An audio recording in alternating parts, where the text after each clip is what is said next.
Hello friends, welcome to my channel సరదాగా. ఏంటి ఇవాళ మీకు నేను కారపూస ఎలా చేయాలో చూపిస్తాను.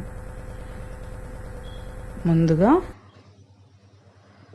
1 కప్పు బియ్యం పిండి, అలాగే 1 కప్పు శనగపిండి, 2 ఈక్వల్ క్వాంటిటీలో తీసుకోండి. ఇవి 2 కలిపి ఒక బౌల్లో కలుపుకొని ఒక 1/2 టీ స్పూన్, లేదంటే మీకు ఇంకా బాగా బొరుగ్గా రావాలి అనుకుంటే కొంచెం 1/2 టీ స్పూన్ అయితే సరిపోతుంది. సోడా ఉప్పు వేసుకోండి 1/2 టీ స్పూన్. అలాగనే ఈ పిండిని బాగా జారుగా కలుపుకోవాలి. మాకైతే 1 కప్పు వాటర్ కన్నా తక్కువ వాటర్ పట్టినాయి.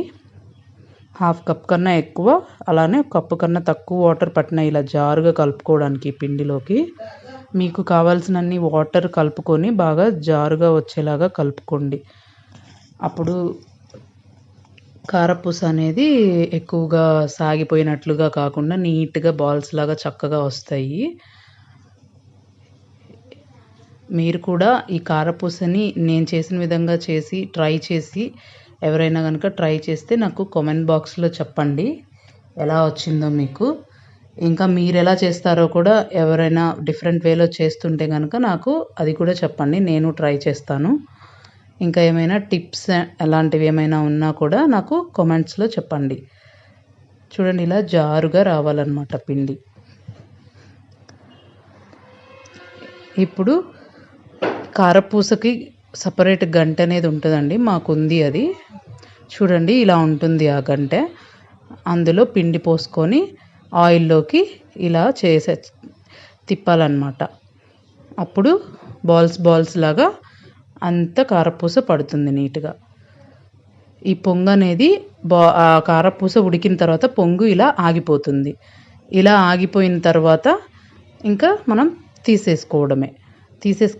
ఇలా తీసుకునేటప్పుడే మనకి దాని సౌండ్ తెలుస్తుంది. బాగా వేగినవి అయితే మనకి సౌండ్ చేస్తాయి అన్నమాట, కొంచెం గలగల అలాగా. అప్పుడు అవి బాగా ఫైన్గా వేగినట్టు. ఓకేనా? ఇలా తీసుకొని ఒక బౌల్లోకి తీసి పెట్టుకోవాలి.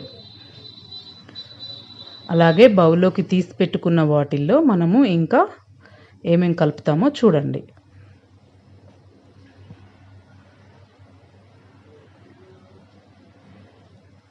చూడండి, వేరుశనగ విత్తనాలు కారపూసలో చాలా బాగుంటాయి కదా.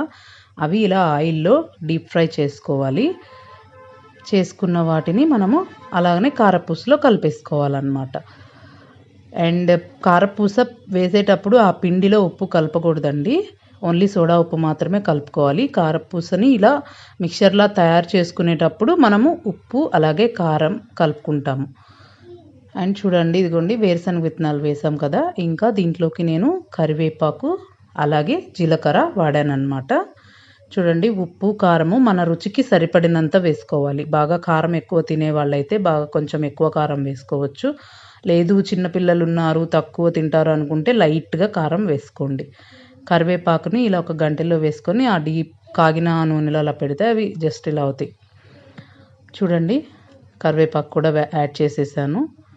అలాగనే జీలకర్ర కూడా కొంచెం 1 టీ స్పూన్ ఆయిల్లో 2 టేబుల్ స్పూన్ జీలకర్ర తీసుకొని కొంచెం లైట్గా ఫ్రై చేసి ఇలా కలిపేసుకోవాలన్నమాట.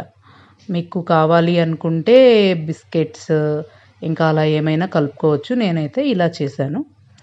సో ఫైనల్లీ కారపూస రెడీ అయిపోయిందండి. మీకు తగినంత ఉప్పు కారం చల్లుకొని మీరు తీసుకోవచ్చు అన్నమాట. కరకరలాడే కారపూస చాలా బాగా వచ్చినాయి. మీరు ట్రై చేయండి.